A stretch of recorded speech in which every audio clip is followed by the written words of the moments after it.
Al igual que en el resto del mundo, en el país, la educación especial ha ido evolucionando desde una concepción segregadora en sus inicios hasta llegar en la actualidad al modelo social que promueve la inclusión y la atención a la diversidad.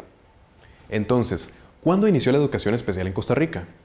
Para encontrar una respuesta es necesario remontarnos a la década de 1930, cuando el país empieza a enfrentar a epidemias como el polio y la rubiola, las cuales llevaron a que muchos niños presentaran deficiencias sensoriales o motoras. La educación especial surge en 1939 como una respuesta educativa de carácter privado ante esta situación. Se atendieron por primera vez, según la terminología de la época, a 3 niños débiles mentales, 2 casos de sordomudez congénita y psicógena y 1 de mutismo sin sordera. La iniciativa fue impulsada por el profesor Fernando Centeno Güell, quien venía llegando al país luego de haber cursado estudios en pedagogía terapéutica en Europa. La intención del profesor Centeno Güell fue instalar un centro que brindara la instrucción adecuada o desarrollara las capacidades para el trabajo manual dirigido a personas con alguna condición de discapacidad. Al año siguiente, en 1940, con el apoyo del doctor Fernando Quirós Madrigal, este servicio se oficializó y se creó la primera escuela de educación especial, la cual actualmente lleva por nombre Centro Nacional de Educación Especial Fernando Centeno Güell. Además, esta fue pionera en Centroamérica. Esta época se caracterizó por una atención segregada e institucionalizada para la población con una condición de discapacidad. El modelo partía de considerar que los entornos restringidos favorecían el aprendizaje de los estudiantes con alguna deficiencia. Poco a poco fueron surgiendo otras escuelas de enseñanza especial en el país y en Centroamérica por impulso del profesor Centeno Güell. Es así como en 1950 se funda la Escuela de Enseñanza Especial de San Carlos y posteriormente la Escuela Neuropsiquiátrica Infantil. La epidemia de polio sentó las bases de la rehabilitación física en 1954 y se considera como el suceso más importante para el reconocimiento de la discapacidad en el ámbito nacional. Este modelo de educación segregada inició cuando don Fernando Centeno Güell regresó al país en 1939, con conocimientos profesionales en el área de la pedagogía terapéutica. Si bien es cierto, la historia de la educación especial inició con este modelo de educación segregada, para la época fue realmente innovador. Don Fernando tenía la inquietud de abrir un centro que brindara la posibilidad, a través de una instrucción adecuada, a personas con alguna discapacidad de incorporarse a la sociedad como personas útiles. Antes de continuar, quiero aclararles que esta terminología es la que se usaba en la época y que lo consignamos así por ser un referente histórico. Posteriormente se da la oportunidad de que algunas maestras se especializaran en el Instituto Nacional de Pedagogía Terapéutica en España en 1960, bajo la tutoría de la profesora María Soriano, con un enfoque integral funcionalista. Ya para 1969 se da la creación de la primera Oficina de Asesoría y Supervisión Nacional en Educación Especial dentro del Ministerio de Educación Pública, a cargo de Marlene Rodríguez Hernández.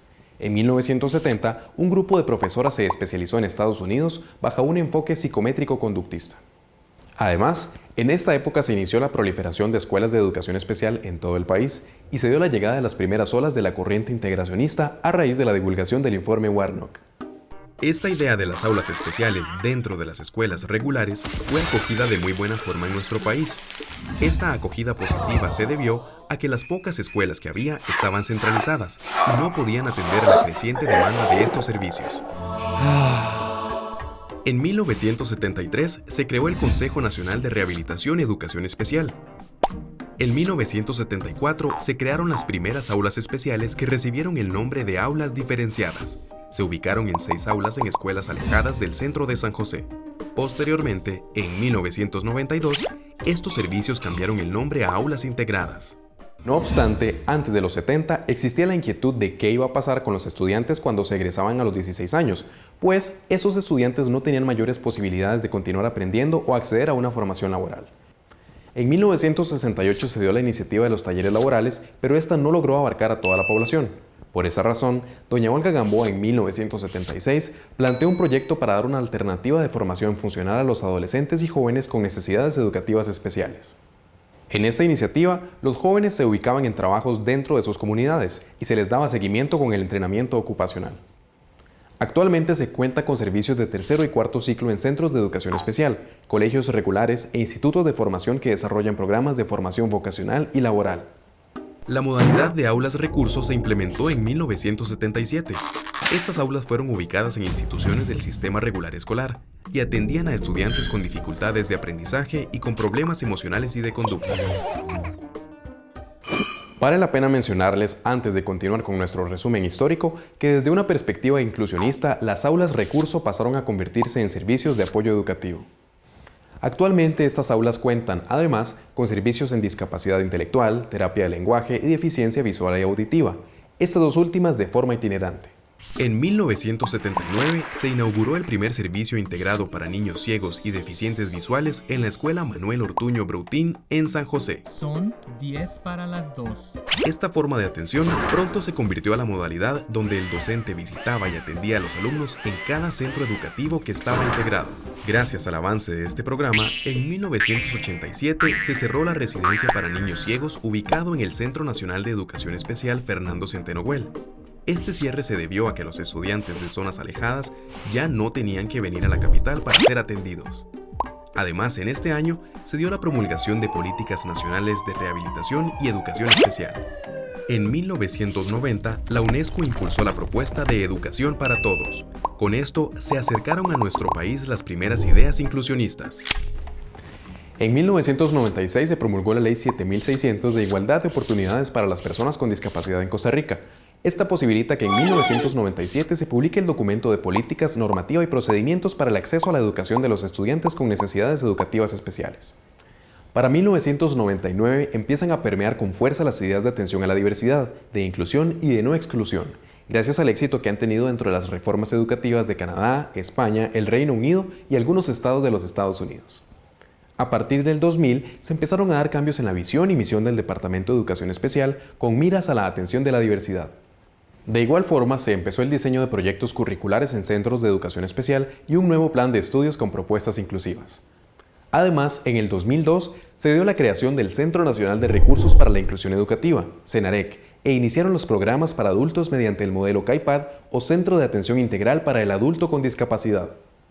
Actualmente, aún existen personas que piensan que es mejor que las personas con discapacidad continúen educándose en ambientes segregados. Sin embargo, la mayoría de ellas y el paradigma vigente consideran que los retos, los modelos adecuados y la representación de microsociedad que existe en un centro educativo regular son muy buenos motivos para integrar a las personas con discapacidad. Por esa razón, nace el concepto de inclusión. La inclusión está relacionada con los derechos humanos, con el desarrollo, la democracia y la oportunidad de vida con calidad que tienen todas las personas.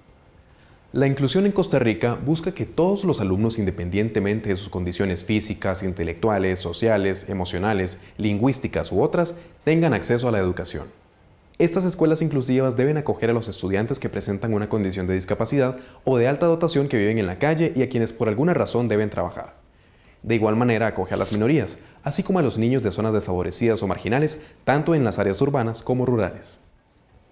No obstante, no es suficiente con la universalización del acceso a la educación básica. Es decir, no es suficiente solo contar con muchas escuelas para todos. Es urgente garantizar que el trabajo dentro de las escuelas realmente responda a las características de la inclusión y de la atención pedagógica eficiente a la diversidad escolar. Entonces, ¿cuál es la diferencia entre integración e inclusión? En la integración, los niños se preparan en escuelas especiales para poder ingresar a escuelas regulares. Las personas con discapacidad deben adaptarse a los sistemas que ya existen. Solo se inserta al sistema las personas que se consideran aptas. Se piensa que el grupo de personas con determinada discapacidad son iguales. No se respeta su individualidad y se disfrazan las limitaciones para aumentar las posibilidades de inserción. En la inclusión, los niños no necesitan prepararse para la escuela regular. Los cambios benefician a todos, es decir, todos ganan.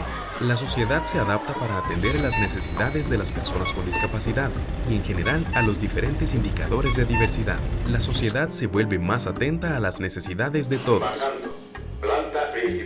Se defienden los derechos de todas las personas. Permite y promueve la participación de grupos excluidos. Los sistemas son de calidad para todos y no disfrazan las limitaciones, porque son reales.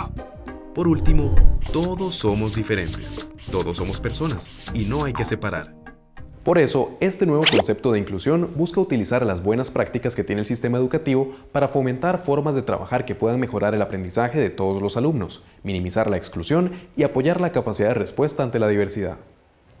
Ahora bien, es importante hacer un resumen sobre la educación de los profesores y profesoras que atienden a estudiantes con alguna condición de discapacidad. Con la primera capacitación a 9 maestras en el área de retraso mental en 1969, como ya vimos, se da el primer antecedente de formación docente en educación especial. En 1973 se dio la apertura en la Universidad de Costa Rica de la carrera con especialidades en terapia de lenguaje y la atención al niño sordo. De 1974 a 1979 se amplió la formación docente a las áreas de retraso mental, problemas de aprendizaje, deficiencia visual, problemas emocionales y de conducta. Por otra parte, en 1990, esta formación docente da un giro. Ahora se orienta a una formación más de corte generalista, la cual faculta al docente a atender a la población con problemas de aprendizaje, problemas emocionales y de conducta, así como a la población con alguna discapacidad intelectual. Actualmente también la UNED, la Universidad Nacional y algunas universidades privadas ofrecen la carrera de educación especial. Ya para finalizar, y después de hacer este repaso histórico por los momentos más relevantes, quedan algunas preguntas pendientes que podemos responder de tarea para reflexionar sobre los temas vistos. ¿Cómo puede contribuir nuestra educación a crear un orden social que potencie y aproveche la diversidad escolar? ¿Y cómo puede nuestro sistema educativo incorporar estrategias democratizadas y eficientes para todos sus beneficiarios?